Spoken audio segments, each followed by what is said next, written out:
welcome to Life Love Etc., a show that covers all aspects of life, relationship, and success. And I'm your host, Dr. Anna Elton. We have two special ladies here tonight with us, Kim, Aviv, and Ada Trujillo. Welcome, ladies. It's I'm looking forward to our conversation. It's going to be so amazing. So I met these ladies a few months ago, and we will discuss sexual wellness, out of all things. We're so excited to be here. Thank you so much for having us. We love speaking all things sexual wellness. So anytime that anybody says, "Hey, come on my show, let's talk about sexual wellness," we're there straight away. And these ladies are not strangers to sexual wellness. I would love you to tell our viewers what you guys do and what we're going to talk about. Of course. Kim, why don't you kick us off? Sure. So we started Mila, a very modern sexual wellness brand for women by women about a year and a half ago. And we spent north of 1 year developing products really from the ground up, from a blank page, injecting so much needed innovation into our product portfolio and bringing products that really honor women and their experiences. Our entire ethos is that sexual wellness sits under that grander umbrella of wellness, and it needs to be actually taken care of as such, as sexual self-care, and be part of your overall holistic wellness routines as well. Yeah, and it's so funny because neither Kim or myself, like, we don't come from, the sexual wellness world. Like, we're not, sexologists or therapists or doctors. Like, we're by no means experts, although sometimes now we kind of feel like we are experts. I mean, we're consumers first, yeah. So we came to it as purely consumers and purely just like two women that thought, this industry was just so outdated. And it just deserved a brand that, like Kim said, just champion women and that kind of fits in the routines and into the lifestyle that women are already curating for themselves, right? We all talk about, our morning matchas or our 20-step skincare routine or our 3 times a week Pilates class. Well, we thought that sexual wellness also deserved to be part of these amazing routines that we have. That's awesome. So, out of all things, sexual wellness, can you tell us a little bit about your relationship status? Yeah, of course. I mean, yours is a bit more exciting due to recent events. I gave birth 3 weeks ago to my first baby girl, so that's very exciting. I'm married and settled. But yeah, as we started this journey, actually, I was going through relationship changes. I got a divorce, I got remarried. So I've been through a lot in a short amount of time, which obviously inspired and impacted our journey as well. Yeah. But baby Kian is very, very adorable. Thank you. I can't get over her. I feel like every time I come over to your house, I'm like, Kim, move away. Where's the baby? Quite literally. And Ada is a relationship lifer. I am, yeah. I have been with my fiance now for 7 years. We met during our masters in the UK, and it was one of these things where I was like, listen, I'm coming here for 1 year. I want to get my masters and like go back to the US where I had my life. I mean, I have my friends. I had a job that was holding the position for me until I came back from my masters. But love happened, and I never came back to that job. Well, now you have Mila, right? You have this baby, right? And I know we were chatting before we joined, and then Ada mentioned that she was the one who came up with the name. Do you want to tell us why, Mila? So I always loved brands that had really strong female names, especially if they're meant for women. And so as such, Mila being a female sexual wellness brand, I thought that it had to have a very strong female name. And Kim knows this. I'm a night owl, and I'm the most creative at 2, 3, maybe 4 a.m. sometimes. So it was one of these these late night sessions where I'm just, in my feels, in my thoughts, and it kind of just popped up in my head. It was like, Mila, yeah, no, it needs to be Mila. And then the following morning, I told Kim, and Kim was like, well, let's look up what it actually means, because what if it means something not so, I was 100% sold, but I just wanted to make sure it makes sense. But I was 100% sold. I mean, we never looked back after that. But we realized it means elegance, and it means empowerment, and so many goodies and things that were really right for the brand and our vision. Yeah, exactly. That's amazing. So we'll talk about the brand in a little bit, right? We'll tell us all about the products that our viewers can find. But let me ask you, so, from your experience, right? So you're married with a child, like a baby, so how about intimacy? So what happens in intimacy? I think that over time we do frame intimacy as somewhat optional.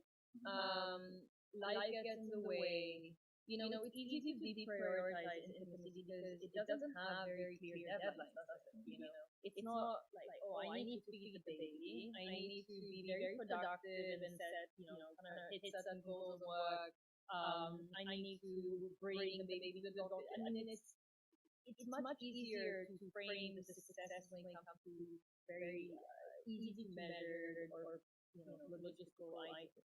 But when it comes to intimacy, in the end of the day, it's easy to push back, and it can fade.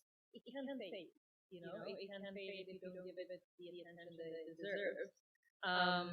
I think that another issue is that we always strive to be in the timing has to be right. You have to feel sexy, and there's a mental and a physical and a contextual dimensions to it that all need to align perfectly. It's like the stars have to the align. stars have to align, and I think that that's a big hindrance to maintaining intimacy over time, and just really ensuring that facet or side of life doesn't get neglected. Mm-hmm. And unfortunately, it happens, right? So I feel like when you first meet someone, you put a lot of effort into being with each other, right? You want to be connected.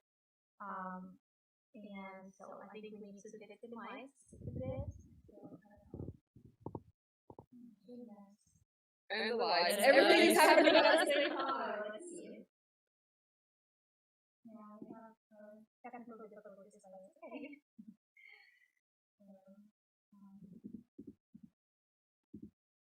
So,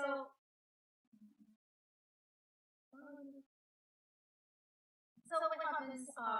Intimacy is the number one priority, right? Because if you don't connect with your partner, then you're not going to be a couple altogether, right? That's kind of like, well, if you're not interested in me right now, like, what's the point? But then once you get into a relationship, right? It's almost like, goal accomplished, right? Mission accomplished, and you don't put as much effort, right? You know that it means the food, you know that it means the dishes, but intimacy gets on that list, and sometimes not even able to go. So that's the common problem, right? And then some couples say, well, we have, if we used to spontaneous desire, at this point there is no desire, right? But what happens with spontaneous desire, that's when, like, you orchestrate that desire, right? It's well orchestrated. Because you think about your partner, you prepare for that date, right? You dress up, you put the makeup, you do all the things that women do, but then, when you're married, what happens, right? Whenever you think of intimacy, you say, like, okay, let's do like Thursday nights, right? Or like Thursday after lunch, we have about 20 minutes, so let's do it. And then you're not even thinking about, right? You're thinking about the work, you're thinking about deadlines, thinking about the but not intimacy, so you're not focusing on that. And no wonder there's no desire anymore, right? So that's why you need to think about, how to make that intimacy a priority, right? And then what I see with couples a lot, when they sometimes come to therapy and then they say, like, okay, I want to make changes. But there's difference. There's first order change and second order change. So the first order change, when they put like a little work in, they'll say like, okay, we're gonna go on a date, and then you go on a date here and there, but then nothing really changes. And then the second point of change, that's when you actually not really just action, but you change the system. That's when you make your relationship a priority to something. You actually say like, this is our time, this is what we need to do to feel connected with them. And it's like going to the gym, right? If you want to get in shape, you can't just like go to the gym once in a while because I mean it's still good, but it's not going to make a difference in the long run. But if you really want to get in shape, right, you change your schedule around the gym or like the plan, right, and then you rather than that. So same with relationships. Yeah, I think that there's this saying, nothing worth having comes easily, and that applies to, like you said, so many things in life. Like if you want to have like a certain body, like you have to work towards it. If you want to have a good relationship, not even with your partner, but like with your family, you have to work at it. It's the same thing with your friends. If you want an amazing career, you have to work at it, and it's the same, I think, with intimacy as well. And I think Anna's really correct in saying it demands focus, because intimacy can't thrive under pressure and without any, how can desire thrive when you have no room to breathe? I mean, when you're sort of expected to, achieve a certain, sensation or any, that level of expectation, I think is very intimidating and it's very paralyzing, really. So I think that being focused and having some meditative aspect to it is really important as well when you're together, and taking the time for each other. So mindful, right? So you try to be more mindful and then maybe focus on the moment, right? Instead of like worrying how you look or like, like you look okay, like I gain some weight. No, you're just like focusing on the sensation, right? Yeah, for sure. And I mean, like, especially as women, like, our bodies are gonna like fluctuate so much. I mean, Kim is like, I saw her 10 days ago with a massive belly, and now I saw her again after 10 days, and the belly's gone, right? So even that, we change so much that if you're too much in your own head, you're never gonna be able to just like let go and go back to like that desire and that level of intimacy that you feel like you're lacking. What's interesting is that when you break away from the perfection and you start experimenting with different sensation and just focusing on the discovery element, you can find new paths towards enjoyment and pleasure. And I think that that's something that when we were designing one of our products, we went for the jugular. We said we don't want women to experience one sensation out of this. We want them to experience as many as they can, so that they can experience that discovery, that variability. And we're complex, beings, especially as women. I mean, every day demands a new feeling, a new intention, and I think it's really important to you know to understand that and for it to resonate. And Yeah. And to allow yourself the room to experience all of the different sensations in all your different phases of life. 100%. So with the products, right? You focus on pleasure. We do right now, yes. Our three sort of products that we came out with are sort of divided between the pleasure aspect and also sexual hygiene. We see Mila as really catering to any product that fall into the ecosystem of sexual wellness, be it hygiene, be it face specific products like period care or Hormonal vitamins. correct. But our first line sort of did focus more on the pleasure side because we felt that you know culturally, right, and this is decades in the making, you know we as women have been quite neglected. We have these archaic, unsatisfactory products out there that most of us do purchase, but do we love them? Are we obsessed with them? Mostly no. So we wanted to cater to that vast white space that we felt really was ripe for innovation, for disruption, and bringing a real consumer perspective into things. Not a clinical one, which is quite niche, and not a male one, which is Male. male. Just. Yeah. I mean, if you look at like a lot of we call them pleasure accessories, we don't call them sex toys, but if you look at a lot of the pleasure accessories in the market, even nowadays, like they still look like they looked 100 years ago when they were used to cure hysteria. You know what I mean? It's like there's been so little innovation in this space that we thought it was, yeah, the market was really screaming for some innovation. It's either the male form or it's a Star Wars sort of, Alien space yeah, looking. spin out.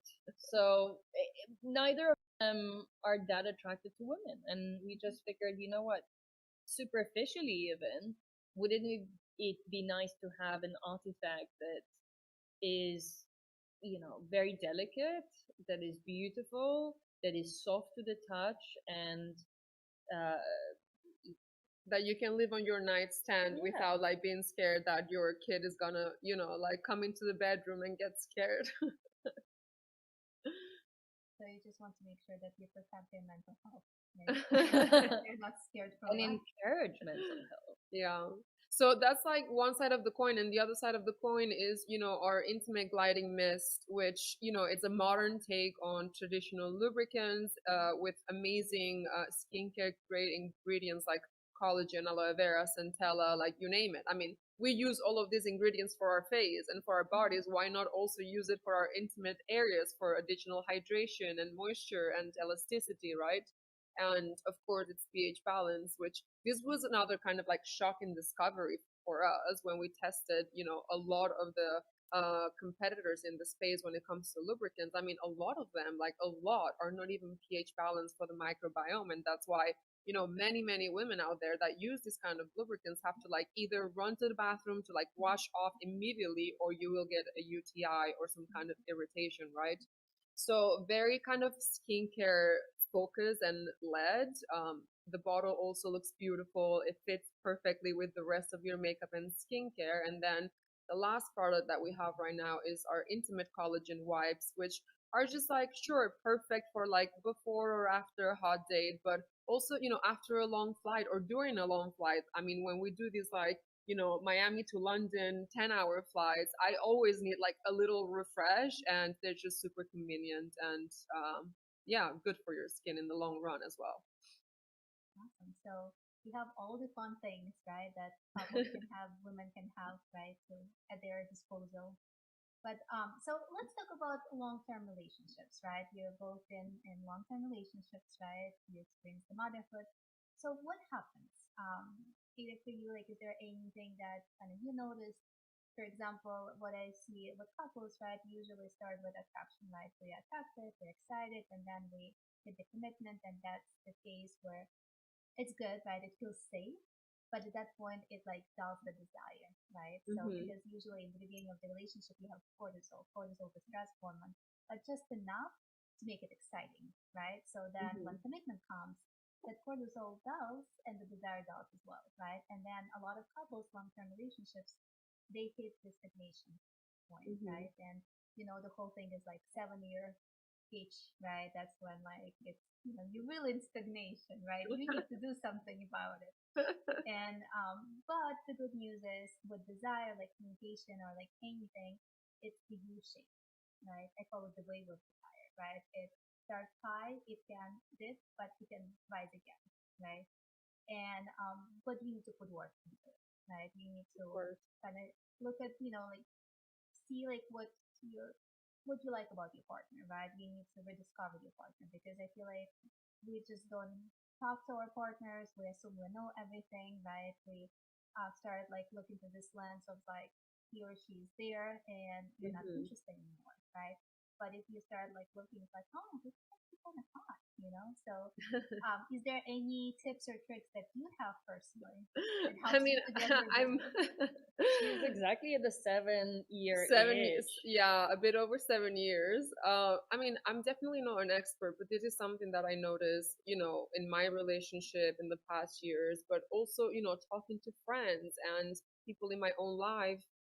even like Mila customers that trust us with, you know, their personal stories and their situations, right? People that we talk to every day. And so many like couples, like we're just so incredibly capable. I mean, we literally have businesses that we run very capably. Like we love each other very much. Like we spend time with each other's families. Like in paper, everything kind of like sounds very good, right?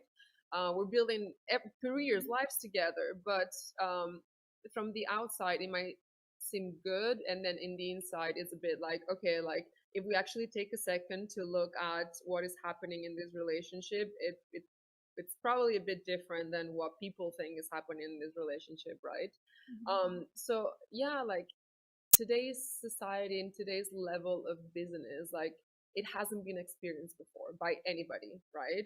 And it kind of has a way, this business of pulling people out of their bodies and into their heads. And you know, when life becomes about managing and functioning all the time, and like taking checklists all the time, like Kim said, kind of like the presence and the slowness and steadiness kind of disappears and goes out of the door. And you know, when presence and being present in the moment disappears, pleasure usually also follows immediately, right? And it's not because people don't want it or because people don't love each other.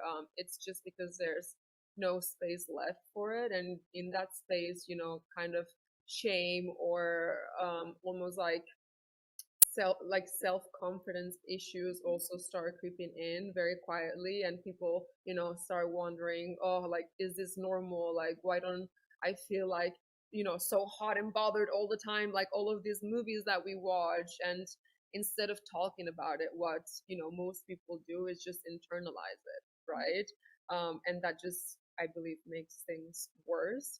So, you know, there's a lot of pressure with society, with yourself already, and, you know, it's very hard to make space for desire and for intimacy with all of this on you all the time. And, you know, when desire and your own intimacy doesn't start, like, it doesn't show up the way that it shows or it should show in your head, when it's maybe like slower or not so spontaneous and more planned, then you feel almost like it's not right, or it's like a failure, right? But all relationships are different, and you just have to understand that it is okay to have intimacy differently than what's in your head, and that you are your own person. And as long as, ooh, we're losing the light again on the timer. But uh, in a nutshell, like over time, people that generally love each other can lose desire and can lose intimacy, but it is also up to the same people to go back to what once they had, something that once they had, even if it looks different. I have to say from the outside that Ada's relationship is one of the relationships I admired the most, and that made actually no, it's true, and that made building the company with her that much more attractive because on a superficial level, her partner and her have a lot of respect for each other. I think that you two make an effort to talk each other nicely and give, sort of cute names to each other and sort of check in on each other. I mean, after 7 years, you don't have to check on each other that many times a day. But I think it's very beautiful on a superficial level. On a deeper level, you have a lot of focus and attention to each other. So you taught me about date nights. I mean, I didn't think that 7 years later you actually do date nights, but you guys do make the effort to experience new things with each other, and there's definitely a lot of confidence that you have in going through different phases, and for it not to phase you at all, saying this has any bearing on our relationship long term. Just understanding that you can have weeks that are less and weeks that are more, Yeah. and that's normal. And that level of confidence is very rare. Thank you. You're welcome. I mean, like it's very cliche, but like it honestly think that everything comes down to communication. And like I am very, for the good or the bad, always very straight with all the people around me. Like what is in my head is what's gonna come out of my mouth, whether you like it or not. Sometimes it's a bit harsh, and I understand that, but it also helps a lot in intimate relationships, right? Because I don't really like hold these, grudges, or if like something annoys me, I don't hold it inside. I immediately say something, and I think that's why this open communication also allows for a lot more, just like closeness, and intimacy, and not just. I'm not talking about loads of sex. I'm talking about intimacy, in a partner, which can be, it can be touch, or it can be like just a little kiss, or it can be day night as well, right? Even a fight can be intimate. Yeah, exactly. So within relationships, I guess there's like 777 rules. So every 7 days go on a date. Every 7 months go on a Like short get night away. getaway, right? And every 7 weeks on getaway, right? Or like night together with your partner, and then every 7 months on romantic getaway with your partner. So this is when you make sure, like when you have children, especially when you have children, you have that night as just partners, right? Romantic partners, erotic partners, not parents. Honestly, like I didn't know it was 7. I read online that it was like 222, and I was like, oh my god, how do people have time every 2 months to do a getaway? The time and the money. Was it Condé Nast? Was it a Trip.com sponsored article? Probably. Okay, so it makes me feel better that it's a 777, because then it's more attainable, right? But yeah, I mean, all jokes aside, it is important to make time for the things you love. And if you love your family, you love your partner, you love your kids, like you will make time for it, regardless of how busy or hard life gets. It's we talk when we're talking about intimacy about what's obvious to us, which is letting desire breathe in a non-judgmental space where you're maybe not in lingerie or everything has to be perfect. But on the other side, the other flip of the coin, it's actually nice sometimes to go back to that original place where you are getting all ready and putting your makeup on and putting something new on. And I think that that's exciting in itself as well and should not be negated. Um, yeah, it's part of that sort of newish experience again. Yeah. And it's the part of the self desire, right? Because I feel like women sometimes they get so touched out by kids, right? They're so busy and they're so focused on other things. Because what I hear a lot from women, they have all this mental load that they care about themselves, right? And a lot on their mind, but they forget about the self desire, right? They're not even thinking about it. But that, as you mentioned, when you actually dress up for yourself, right? Put the makeup on, gonna do something that you used to do early on in a relationship that can help to bring that desire. When you look at yourself like, oh, wow, actually looks pretty good.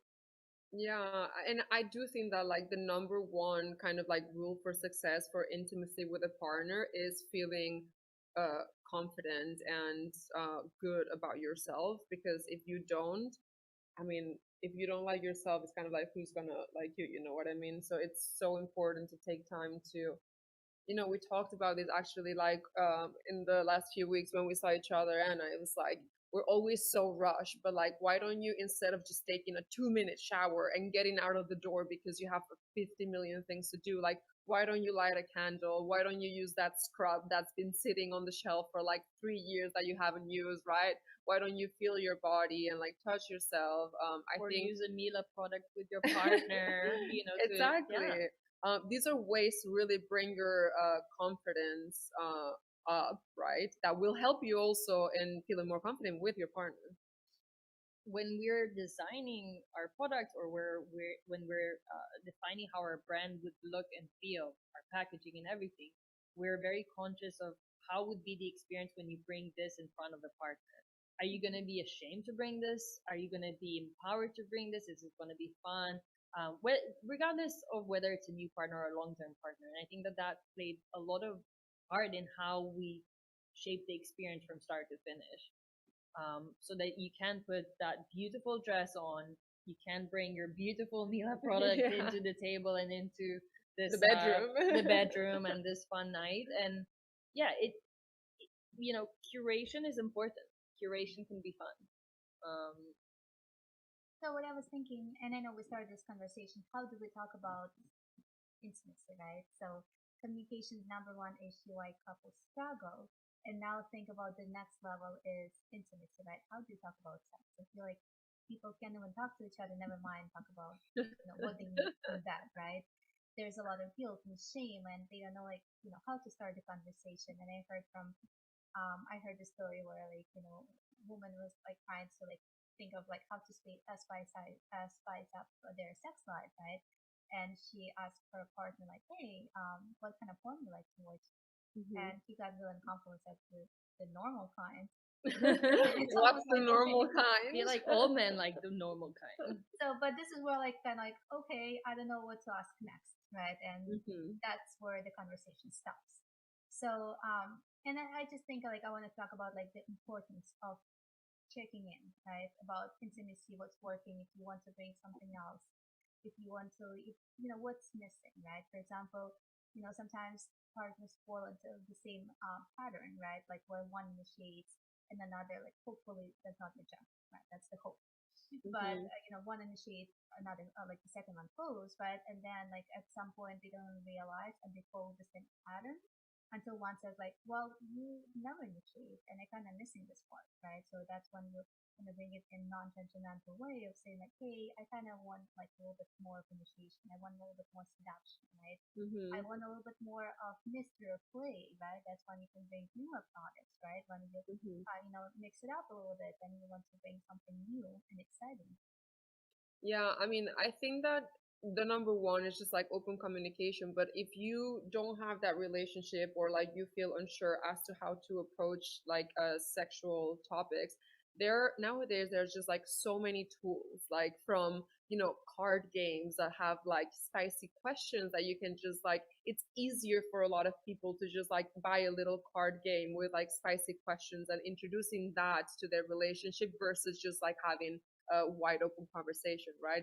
There are also like so many like apps as well that kind of gamify the experience, right? So I think that nowadays is not to be harsh, but like if there's a will, there's a way. Like we have so many resources to help with every single aspect of of our lives, and sexual wellness is also part of that. So This is decades in the making, as I said in the beginning. This is decades in the making of making us feel like we can't speak about this aspect of life. Um, but we're not in the 50s anymore. So I feel like It's time. it's But time. stop that women speak up, but also men equally. Like if you have certain fantasies that you would love to explore, I mean, I encourage you to speak about them like with your partner. And if you are unsure as to like how to approach the conversation, maybe like just say it out loud by yourself and like try different versions and see, okay, like this is like maybe a little bit too much. She's gonna feel XYZ or he's gonna feel XYZ. Let's like reword it and try again. Right? Practice how you're gonna open the conversation and then go for it. And what I was thinking, maybe you can actually write it down and put it in the box, right? And then you can mix up the like different fantasies or desires or things you want to try, and just gamify the experience, right? Take one at a time, and then be like, hey, do you want to try it tonight? Or maybe when like if you have a fantasy of trying one of the Mila's products, you can purchase it and put the note and say like, by the way, if you're Yeah. interested, I'm all prepared here. Valentine's coming up. Here's the website that I really love. I mean, I don't think anyone would ever have a negative review to using a fantasy jar because all you get from it is new experiences and discovery, and that's always fun. So I also think that speaking with an expert like a therapist, like you don't always have to wait until your relationship hits the fan and you need to split up because you can't stand each other. Like sometimes people that love each other very much think that they couldn't benefit from going to a sex therapist or a sexologist, right? Whereas actually, like it might be a really good resource for you for conversations like this. It's like you're not at the limit of breaking up or you're not at the limit of divorce. You're way before that, right? Let's just or have an expert help us stir the conversation in the right way. Or just like normalize that, you can hit that stagnation, right? Intimacy can get stale, but it's okay, right? Because you can make it better, and here are the ways of to make the whole relationship better and make that. Right? Yeah, exactly. So we're big advocates for couples therapy. We are. So before we start wrapping up, is there any final piece of advice that you would like to offer our viewers? Is there anything that you learned, or like one thing that you want them to take away from our discussion today? I think that a summary of what we said and a summary of what Mila is about as well is that, moving away from that performative ideal and really honing in the experience and the discovery and sensation is just taking away perfection from the table and allowing yourself to study yourself, study your partner, um, study what you like, and you know, really understand that what you like can change and it can be different in different days. I mean, I think that the biggest red light that we sort of get when we're speaking with, we're interviewing users, etc., is someone who thinks that they know it all. I mean, you can never know it all. So just have, enjoy that process of discovery and experience. Yeah. I think it all comes down to what I said earlier. Like, if you want to get better at something, you need to practice at it.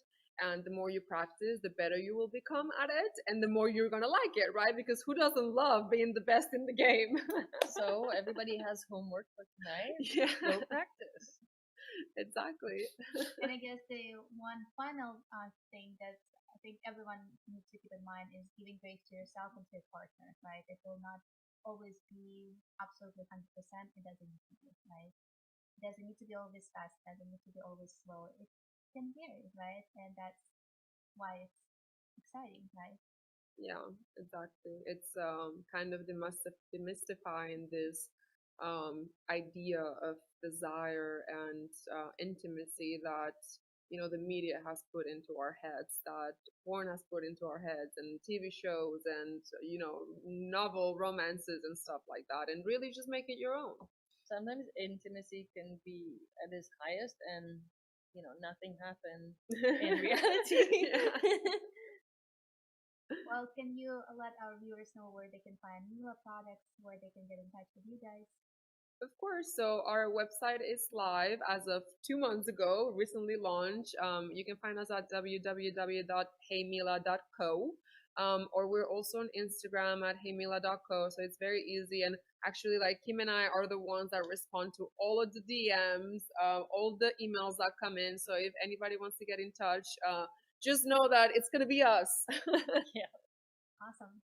Thank you for sharing this. Thank you for being here with us tonight. And I hope everyone has a really sexy and fulfilling night. Thank you for Thank you watching. for having us. Thank you. See you in 2 weeks. Thank you. Bye bye.